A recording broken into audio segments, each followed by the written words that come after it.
If you had to pick one pro that you'd want young players to model their habits after, who would it be? Alex, because training came first. She's doing magazine shoots, but they had all this equipment, $80,000 camera, and she's like, listen, this is a training session. If your camera gets smashed, that's on you. That's what sums her up. We might laugh, we might learn, we might be your games with and peace. Hey guys, welcome back to the SoccerGirl Pod. In this episode, we talk to David Copeland-Smith, the brains behind Beast Mode Soccer, a player developmental program that focuses on technical mastery, tactical intelligence, and mental resilience. So, in short, he knows how to get the best out of his players and how to push them to the next level. Dave has worked with some of the game's biggest players. We have Alex Morgan, Rachel Daly, Kelly O'Hara, along with a ton of other professional and collegiate athletes. And he's just an awesome guy. I remember when I was out in California for an internship, I tweeted, this was like before Instagram or anything else. I just tweeted that I was going to be out there for the summer if anyone knew of any trainers in the area. And Dave messaged us and was like, I got you. And he would go like an hour out of his way to pick me up for practice because I didn't have a car, and trained me like all summer with Allie Riley and a bunch of the Stanford and UCLA players, which was like a very intimidating thing. But the cool thing about Dave is like he just loves the game, and like he wants anyone who loves the game too to be a part of his circle, which was incredible. He's a great guy, and we're really excited. We talked to Dave about the qualities he looks for in great players, how to play without fear, and what makes Alex Morgan such an incredibly special player. And honestly, his answer really surprised me, so I think it's going to surprise some of you as well. Yeah, what was training with Dave like? Because that does sound super intimidating. Training with Dave was way more fun than I would have expected and more chill. But the best part about training with him was he never paid for the field. So we were always getting like chased off of. I remember we were at UCLA campus, and the security guard started running at us. So we jumped over the fence at the field and started sprinting away because he was like a repeat offender there. Or like Sherman Oaks, like we were like playing there, and like the police would come by and we'd have to like go hide behind a tree. But no, he was like a very fun guy to be around, and just like he is with us all the time, like making jokes and like making fun of us, like he does that during training, which is fun. I feel like he tries to keep you like in a light, like this is a game, which he talks about on the podcast. Like this is just soccer. It's not that serious. And I think a lot of the players that he trains, like it is their whole life, and it is serious in some ways, but he wants to like bring the joy and the fun back to the game. I'm trying to imagine him like poking fun of Alex Morgan while training, and I just can't picture it the way that he makes fun of us, but I feel like only he can get away with that sometimes. Yeah, truly. It's his accent that lets him get away with it. Totally. The English. But before we get to that, we're going to blind rank some soccer icks. There are a lot of them out there, but our producer pulled some uniform, hair icks, just general soccer icks, and we're going to blind rank them for you. That's me. It is, and I always, when I look at that person, I'm like, just put it back. Isn't that bothering you, the momentum of it like smacking into the side of your face while you're playing? It does, but if it's too tight, I feel like it hurts. I can't concentrate. The floppy bun. I don't consider that a very, very high up on the ick board. I do it all the time, so I'm gonna get like 6 or 7. What do you think? A 6, yeah. I do want to fix it though, every time I see it. Shannon was the originator of this, actually. 2010, mark it down. I created this. No, I used to do it because our socks were so tight in my large calves. Our socks were crunchy and stiff. They were like, literally, socks are not like that these days. That's why I'm like, with the technological advances we have for materials, we should not need to cut holes. The socks that we had, though, were no elastic was left in them. They were just like rock hard. So I feel like, what do you think for this one? I just think it looks so bad. Like, they just make, like, we have extra wide calf boots for girls. Like, make extra wide calf socks. What do you 5? Yeah, I think that's fair. 5? Yeah, it bothers me more than your floppy bun. This is another shit. No, I'm just kidding. No, I do. I hate being cold, guys. This is why I had to move to Florida. I don't like the cold weather. I don't like my bare skin exposed to the elements. I'm all for it. So I'm putting it at 7. But Alana, you might be low. Well, if I See a girl with the leggings tucked into the socks. Why don't we wear pants? I'm giving it 7, but if you want to go 4. Ugh, I know it's hard. We took like a crucial, like mediocre spot out. Okay, all right, we'll put it at a 7. Oh, see, that should be the 7. That doesn't bother me. Yeah, listen, I'm all for the tuck. Like, go for it. And let's the tuck. I love tuck, but I especially love when it's the players that are like most aggressive and like kooky. The tuck doesn't bother me at all. People are always like, yeah, untuck your jersey. I'm like, some of the women's cut jerseys just like stop right there anyway. Like, oh man, I would have put that at 7. I would put that at 7 too, but I guess it's why I explain it's so tough. Yeah. We're really stuck. We really cornered ourselves here. I'm saving a spot for rolled shorts because I know that's coming up. The problem is because, yeah, it used to be an old school problem thing because you were given men's shorts. Yeah. So it was like you're either riding them down. Yeah, they're like really narrow and they're hitting like right above your knee, or you're rolling them 7 times so they're so wedged far up your ass that they look like women's shorts. Yep. That one is up there for me. I would give it like a 1 or 2, yeah. Yeah, I would give it a 1 or 2 too. 1? Yeah. All right.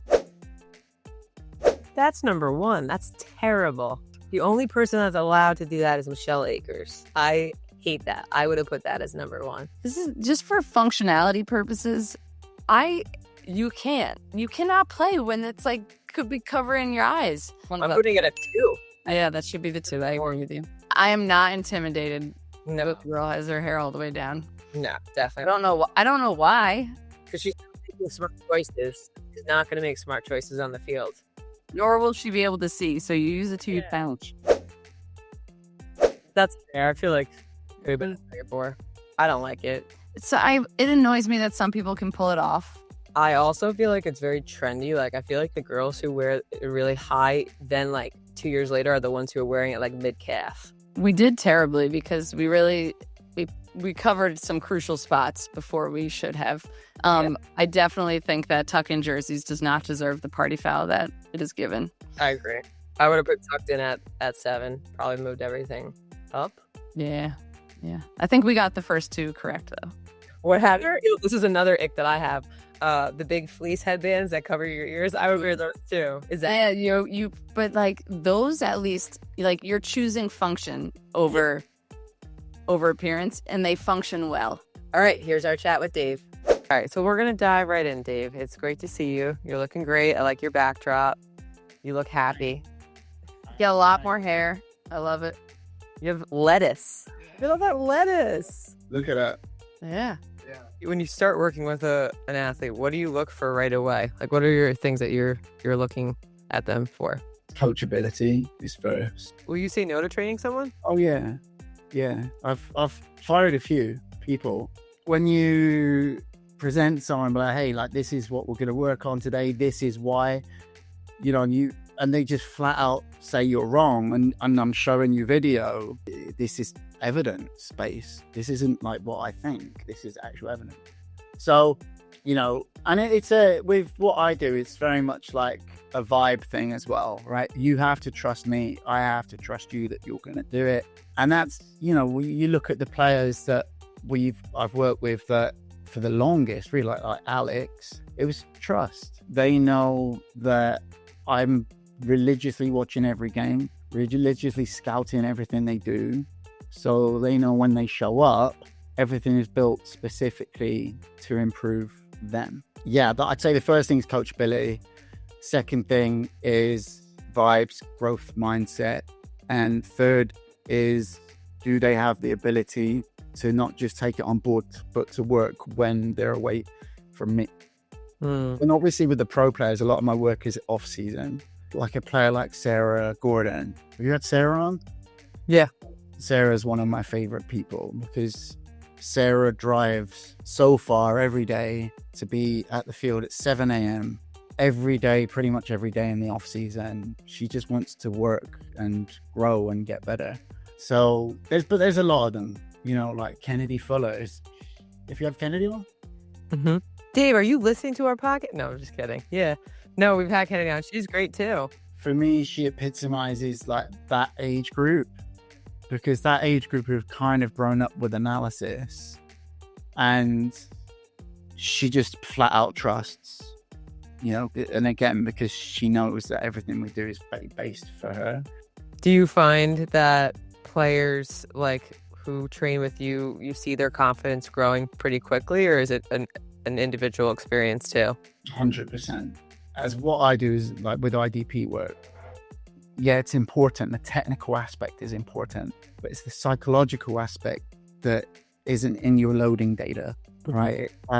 When I look at players like Rachel, it's knowing that she's worked harder than everyone else, knowing that she's done this rep of a shot, 600-700 times in the last 2 months. And that is, it's the stat that isn't a stat because you can't measure it. And that's the secret sauce. With younger, newer players, they have not been in it long enough to play with any fear. But what do you do when you have players come to you that play with fear, or they play afraid to mess up, or they play, a little bit more conservatively? Like, how do you knock that out of them? I let them know that football's not very important in the grand scheme of life. True. Why are we so worried about messing up in a game of soccer? And it's any sport, right? Why are we so worried about messing up? Where maybe our coach shouts at us, maybe our teammates shout at us, maybe it's our parents, we feel like we're letting them down. None of it actually matters, right? Like, in the grand scheme of things, sport is what we do for fun. Competing is fun. Winning is fun. Like, that's why we get adrenaline through it. Why are you robbing yourself of that, right? Why are you playing so safe? Why are you here working with me so hard, yet in a game you hide? Like, what is that fear from? It's not that important. Right? You get over it. Fear manifests itself in a way that fear doesn't exist if we don't let it. Do you think that's the biggest difference between a good athlete and a great one, is not having that? It's the difference between good and great, and it's the difference between great and world class. Having that belief, and we'll talk about forwards again, having that belief that you miss 9 shots, but you score the 10th. That's a player who doesn't play with fear. You have to have it at a top level. And I include college as well. To excel at college, you have to have a fearless attitude. And it's hard at college, especially now because there's so much movement going on. Yeah, the players have that fear now of, well, they can just bring people in to replace me. It's a valid emotion. But again, what's the worst that can happen? You leave the school. And I also believe that, everything happens for a reason. So just kind of go with the flow. You make it sound so simple. I wish I could feel that's why. Well, it's a frame, right? And you can jump out of that frame. If you're a player and you find yourself melting down, take a mental picture of a Polaroid, recognize it, and jump out of that frame, because that isn't you. Well, it sounds like there's a lot of work on the mental side of the game, and that's something that really does set like the good and the great and the world class apart. What about like on the field? Is there something specific, like a drill or a workout or something that every player, like no matter what level they are, should be doing? I remember when you were my trainer, there were so many of those cone and technical and the things that I sucked at that we did, but it changed it definitely helped my game. The exercise that I think that people need just is footwork and ball mastery. If you're a forward, you always want shooting because you want consistency. Is there one drill? No. But if you were going to do one type of exercise, I would say footwork, ball mastery, right? Because it just breeds confidence. Always have a ball with you, and this in the US, we do tend to value athleticism from a young age, and it hasn't really changed, unfortunately, right? I've still got girls that I get from, top level leagues here, and they're really fast and strong, and they can kick hard. But there's no first touch, there's no vision. Those are the ones that usually I do really well with because they're hungry. But there's a few that I was a bit scared of. The first time I trained, I'm like, wait, you play at college? Right? Because they just couldn't even kick a ball properly. Some sheer athleticism will get you a lot of places, Dave, okay? No, it's crazy, true. though. Yeah. I think a lot of times we see the pros and we're like, oh, this is like someone who's naturally super gifted. at a young age was always this little footwork genius and like always had that sort of spark to them. But it's just cool to know that some people, you know, like just outworked and just got more reps in and got better through that. Honestly, Alana, you look at like the top players that I've worked with, they all have the same MO. They're never happy. They always want to improve. And I always say this with like Alex and people like Kelly O'Hara. These are players that if they weren't in football, they would have been at the top of their industry, whatever industry they went into, because they were psychos in a good way, right? They just want to improve. Like, I remember 2015 in the World. Remember when we were in Vancouver? Mm-hmm. Oh, we've known each other so long. And do you remember the US soccer party when they won it? Obviously, I'm over the moon. And players are like, hey, they were, we did it. And Alex sounds up to you like, right, now let's focus on the Olympics. Yeah, that's Great. Yeah, we have a night. Yeah, and I'm like, or have a good time tonight. But for me, Wow. that sums her up as a person for me, right? Like, obviously she was really happy, you know, but she's always thinking ahead. And I'm sure if she had focused on tennis, we'd be talking about her in a tennis capacity. Well, we are. Yeah. You know, if Rachel Daly went into finance, she would probably be bossing it around in the financial world, right? Like they've got that. And I see this in like Kennedy and Claire and all these younger players that I'm working with. I see the same traits. They are hungry. They're not content. They are hungry to improve. Can we do a quick rapid fire with you, Dave? Yes, ma'am. First one that comes to your head. Don't give us more than one. Who's the hardest working pro you've ever trained? Can't answer it. You have to, Dave. I can. Alex. All right. Alex, after Charlie, forget about it. One of the proudest moments of my life. Really? She like punched everyone in the face. You're never gonna be able to play after a baby. Knocked them down. Brilliant. That's who is one player that surprised you the most with their natural talent? Rachel Daly. Who is the funniest personality you've worked with?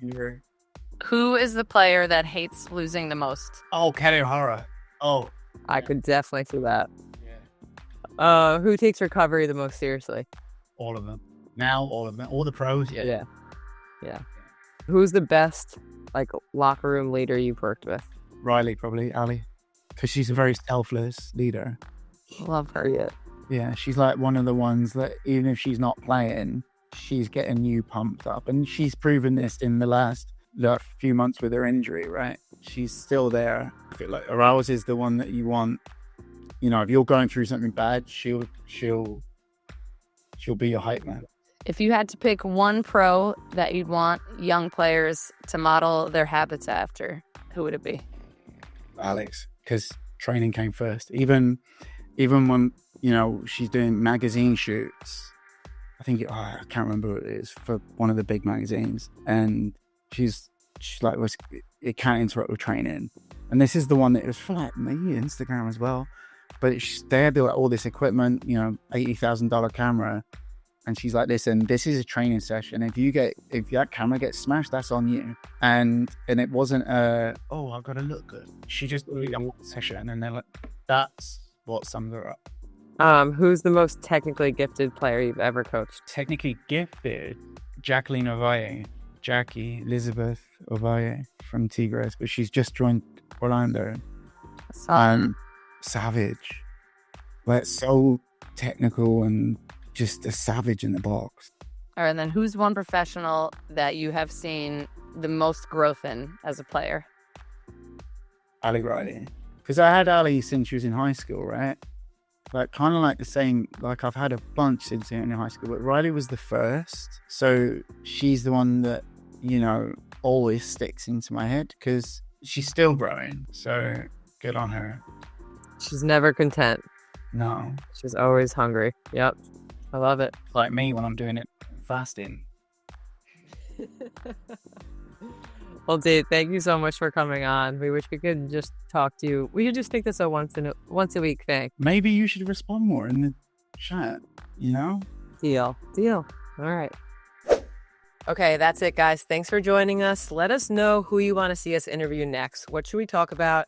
And don't forget to follow us on Instagram, subscribe to the podcast on Apple, Spotify, or wherever you're listening to podcasts. Make sure you check it out on YouTube, too. We have the full form video now on there, as well as some hilarious skits that we've been putting out recently. So that's it. See you later.